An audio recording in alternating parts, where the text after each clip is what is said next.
দেশে দারিদ্র্যসীমার নিচে 19.2% মানুষ। দেশের 19.2% মানুষ দারিদ্র্যসীমার নিচে বসবাস করছে বলে জানিয়েছে বাংলাদেশ পরিসংখ্যান ব্যুরো BBS।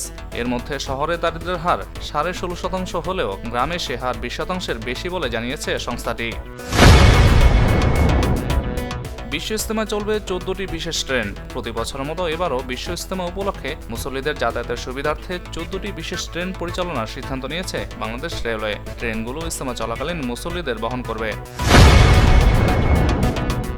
দহগ্রাম সীমান্তে সেই কাঁটাতারের বেড়া ঘিরে আবারও বিএসএফের তৎপরতা। লালমনিরহাটের পাটগ্রাম উপজেলার দহগ্রাম সীমান্তে কাঁটাতারের বেড়া স্থাপন নিয়ে বিএসএফের তৎপরতা নিয়ে সামাজিক মাধ্যমে 51 সেকেন্ডের একটি ভিডিও ভাইরাল হয়েছে। কুয়াশাচ্ছন্ন কুড়িগ্রাম, তাপমাত্রা 10 ডিগ্রি সেলসিয়াস। টানা 8 দিন ধরে মেঘাচ্ছন্ন কুড়িগ্রামের আকাশ। কুয়াশা ও কনকনে ঠান্ডায় বেড়েছে শীতের তীব্রতা। বৃহস্পতিবার জেলায় সর্বনিম্ন তাপমাত্রা রেকর্ড করা হয়েছে 10.6 ডিগ্রি সেলসিয়াস। যুক্তরাষ্ট্রে হেলিকপ্টারের সঙ্গে বিমানের সংঘর্ষ, 18 মরদেহ উদ্ধার। যুক্তরাষ্ট্রের ওয়াশিংটন ডিসিতে আমেরিকান এয়ারলাইন্সের একটি ফ্লাইটের সঙ্গে মার্কিন সামরিক বাহিনীর একটি হেলিকপ্টারের সংঘর্ষ হয়েছে। এতে এখন পর্যন্ত 18 জনের মরদেহ উদ্ধার করা হয়েছে। অবৈধ অভিবাসীদের একাংশকে পাঠানো হবে গুয়ান্তানামো কারাগারে। ট্রাম্প।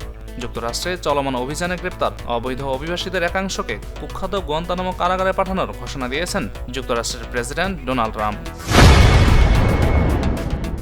বাংলাদেশে অধ্যুষিত নিউ ইয়র্ক শহরে অভিযান, ব্যাপক ধরপাকড়। ট্রাম্পের ক্ষমতা গ্রহণের পর যুক্তরাষ্ট্র জুড়ে অবৈধ অভিবাসী বিরোধী অভিযান জোরদার শুরু হয়েছে। চলছে ব্যাপক ধরপাকড়। গত 2 দিনেই 2000-এর বেশি অভিবাসীকে আটক করেছে ট্রাম্প প্রশাসন। সিরিয়ার অন্তর্বর্তী সরকারের প্রেসিডেন্ট হলেন সারা। সিরিয়ার সাবেক প্রেসিডেন্ট বাশার আল আসাদকে উচ্ছেদ অভিযানের শীর্ষ নেতা আহমেদ আল সারা দেশটির অন্তর্বর্তী সরকারের প্রেসিডেন্ট হিসেবে মনোনীত হয়েছেন। টানা 8 জয়ের পর হ্যাট্রিক হার রংপুরের। চলমান বিপিএল-এর শুরুটা দুর্দান্ত ছিল রংপুর রাইডার্সের। টানা 8 ম্যাচে জয়ের মুখ দেখেছিল নুরুল হাসান সোহানের দল। তবে সেই ধারাবাহিকতা যেন হারিয়ে ফেলেছে রংপুর। টানা 3 পরাজয়ের মুখ দেখল তারা। পরিমণির সাথে প্রেমের সম্পর্ক নেই শেখ সাদী।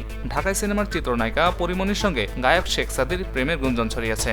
এক ভিডিও বার্তায় তিনি জানিয়েছেন, পরিমণির সঙ্গে তার কোনো প্রেমের সম্পর্ক নেই, তবে দুজনের পারিবারিক সম্পর্ক রয়েছে।